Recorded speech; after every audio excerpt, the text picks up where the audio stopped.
Hello and अस्सलाम वालेकुम, this is your host Bilal Niazi and welcome back to my YouTube channel ask with Bilal. Guys, कैसे हैं आप लोग? उम्मीद करता हूँ आप लोग खैरियत से होंगे, खुश होंगे, आबाद होंगे और मज़े में ज़िंदगी गुजार रहे होंगे। एंड मेरी वीडियो से आप लोगों को काफ़ी हद तक इन्फॉर्मेशन भी मिल रही होगी। गाइस, आज हम जिस वीडियो के ऊपर रिएक्शन देने वाले हैं उसका टाइटल को यूं है कि Japan copies India's policy, Japan start buying oil from Russia, USA and Europe shocked. Okay, Europe को क्या, पाकिस्तान को भी शौक होना चाहिए क्योंकि पाकिस्तान को भी रशिया ने ऑयल देने से मना कर दिया था क्योंकि इमरान खान के दौर में, इमरान खान की हुकूमत में तो मुआहदा हो चुका था और ऑफ पे हमें मिल रहा था।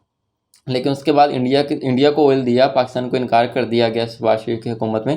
तो आइए चलते हैं वीडियो में, देखते हैं कि क्या सिनेरियो होने वाला है। अगर आप चैनल पे नए हो, चैनल को सब्सक्राइब कीजिएगा, लाइक कीजिएगा, बेल आइकन जरूर दबाइएगा।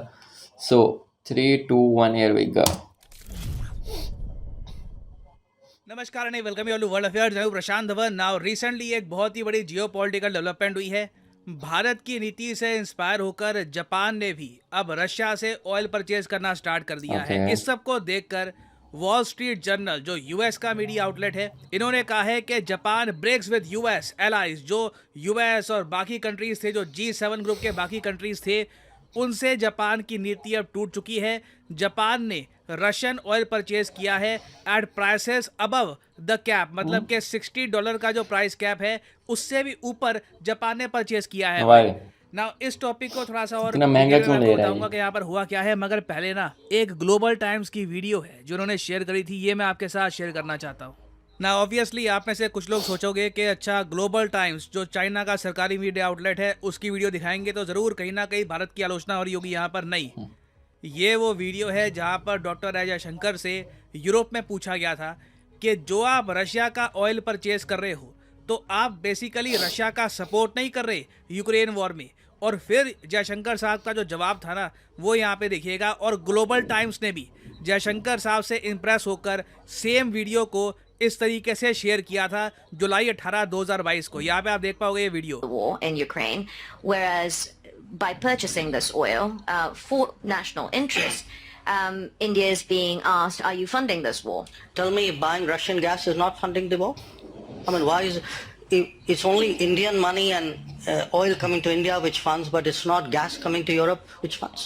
I mean somewhere, let's be a little even-handed out here. Countries in Europe and the West and the United States are so concerned. Why don't they allow Iranian oil to come into the market? ना ये जो answer था उस वक्त, अब हम इसको कई गुना ज़्यादा अप्रिशिएट कर सकते हैं क्योंकि जयशंकर साहब ना सिर्फ उस वक्त सही साबित हुए, इनके आंसर ने ना सिर्फ इंडिया में बहुत से लोगों की प्रशंसा जीती, इवन ग्लोबल टाइम्स जो इंडिया की आलोचना करता है उन्हें भी यहाँ पे शेयर करनी पड़ी इनकी वीडियो। अब जापान की जो नीति है, जिस तरीके से जापान ने भी डिसाइड किया है कि जो यूएस बोलता है ठीक है, अपनी जगह है, हम लोग ऑयल परचेज करना स्टार्ट कर देंगे रशिया से, चाहे ऑयल प्राइस कैप के ऊपर भी क्यों ना हो। ये बात साफ साफ अब प्रूव कर देता है कि national interest is above everything.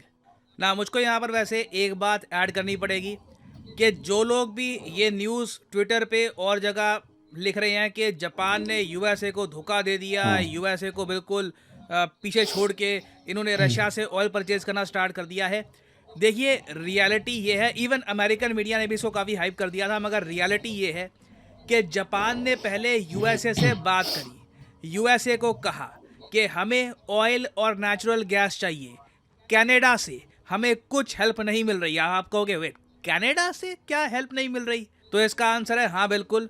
Japan के जो प्रधानमंत्री हैं फुमियो किशिदा, ये कुछ ही समय पहले गए थे कनाडा। कनाडा एक बहुत ही बड़ा प्रोड्यूसर है ऑयल नेचुरल गैस का। इन्होंने कहा कि देखो, हम रशिया से ऑयल नेचुरल गैस परचेज नहीं कर रहे ना, तो एटलीस्ट आप हमको श्योरिटी दो कि मार्केट रेट से कम प्राइस पर आप ऑयल और नेचुरल गैस हमको आप दोगे। मगर जस्टिन ट्रूडो ने कोई भी अश्योरेंस जापान को नहीं दी। और जब जापान को समझ में आ गया कि G7 कंट्रीज के अंदर ही कई देश जापान की आर्थिक स्थिति को नहीं समझ पा रहे, ये जापान को कोर लेवल पर हेल्प करने की कोशिश नहीं कर रहे, तब जापान ने ओपनली यूएस को कह दिया कि हम रशिया से ऑयल परचेज करने वाले हैं। यूएस ने कह लीजिए थोड़ा सा रेजिस्टेंस दिखाया, उसके बाद यूएस मान गया कि चलो ठीक है, अगर और कोई ऑप्शन नहीं है तो आप रशिया से ऑयल परचेज कर लीजिए। तो ये सब यहाँ पे हुआ है, ये समझना काफ़ी इंपॉर्टेंट है। और अगर आप सोच रहे हैं कि क्या इस सब की वजह से अमेरिकन गुस्सा है, अरे क्या बताऊँ आपको, अमेरिका के जर्नलिस्ट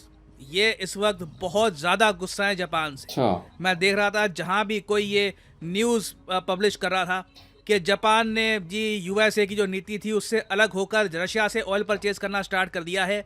सीधा नीचे लोगों ने लेना स्टार्ट कर दिया कि Remember याद that है time वर्ल्ड वॉर Japan. 2 में जापान ने हिटलर का साथ दिया था। सीधा इन्होंने कहा कि जब मौका आता है एक बड़ी कॉन्फ्लिक्ट का, जब बात आती है वर्ल्ड पावर्स के आमने सामने भिड़ने की, तो जापान हमेशा गलत साइड के साथ खड़ा हो जाता है। ये अमेरिकन जर्नलिस्ट ने बोलना स्टार्ट कर दिया है। और कुछ लोग तो अब यहाँ पर ये भी कह रहे हैं कि अब एक ही चीज़ देखनी बच गई है कि जापान ये भी अनाउंस कर दे कि हम ब्रिक्स प्लस को ज्वाइन कर रहे हैं। यूएसए को इस बात को लेकर भी बहुत ज़्यादा कष्ट है कि सऊदी अरेबिया जैसे देश जो एक टाइम पर बहुत ज़्यादा कोर यूएस एलाइज हुआ करते थे, यूएसए पर निर्भर रहते थे, सऊदी अरेबिया अब चाइना की मदद से ईरान के साथ बातचीत रीस्टार्ट कर रहा है और सऊदी अरेबिया ब्रिक्स भी ज्वाइन कर रहा है। तो ब्रिक्स को लेकर ये जेन्युइनली थोड़ा सा आप कह लीजिए नर्वस रहते हैं। और अब जापान की जो ये नई पोजीशन है ये देखकर इनको जेन्युइनली इस बात का आप कह लीजिए डर है कि जापान एक दो कदम और आगे जाकर ट्रूली न्यूट्रल ना हो जाए दुनिया में। और अगर आप सोच रहे हैं तो ठीक है, जापान रशिया से ऑयल परचेज कर लेगा, जरे हम परचेज करते हैं, इसमें नई बात क्या है। देखिए जियो पॉलिटिकल कॉन्टेक्स्ट के हिसाब से एक बार सोच कर देखो, जापान और रशिया एक दूसरे पर सैंक्शन लगा चुके हैं। क्या आप जानते हैं कि रशिया ने जापान के पीएम की एंट्री बैन कर रखी है अपने देश में। उसके अलावा जापान के विदेश मंत्री, इनके वित्त मंत्री ये रशिया में एंट्री नहीं कर सकते। एंट्री करेंगे इनको जेल में डाल देंगे, क्योंकि जापान ने भी इस टाइप के जो सैंक्शंस हैं ये रशिया पे लगा रखे हैं। Okay. तो जापान और रशिया बिल्कुल एक दूसरे के अगेंस्ट थे। रशिया लगातार मिलिट्री इक्विपमेंट डिप्लॉय कर रहा था जापान के आइलैंड्स के पास। आप इमेजिन करके देखो जापान ने किस कड़वे मन से निर्णय लिया होगा कि रशिया से ऑयल परचेज करना होगा हमें, नहीं तो इंटरनेशनल मार्केट में हमें सही रेट पर कोई भी ऑयल बेचने को तैयार नहीं है। आप सोच कर देखिए जो बाइडेन की विदेश नीति कितनी कमज़ोर है कि जापान जो इनका बहुत ज़्यादा करीबी कंट्री है, जिसके साथ इनका डिफेंस पैक्ट है, उस कंट्री को बाइडेन ने इतना दूर धकेल दिया अपनी पुअर फॉरेन पॉलिसी से कि अब सैंक्शन लगाने के बाद भी जापान रशिया से ऑयल परचेज करेगा। और अब होगा क्या देखो, या तो जापान यूएस डॉलर्स में पेमेंट करेगा रशिया को, और अगर मान लीजिए यूएस वो अलाउ नहीं करता तो जापानीज येन जो एक ग्लोबल रिजर्व करेंसी है उससे जापान पेमेंट कर रहा होगा रशिया को। तो रशिया के पर्सपेक्टिव से एक मैसिव जियोपॉलिटिकल जीत है ये। और यहाँ पे आपका क्वेश्चन होगा कि क्या हमें अब ये इशू यूएसए के साथ दुनिया के सामने रेज करने की ज़रूरत है कि अब वो बात कहाँ गई कि इस अमाउंट से जो रशिया की वॉर है यूक्रेन में ये फंड हो रही होगी।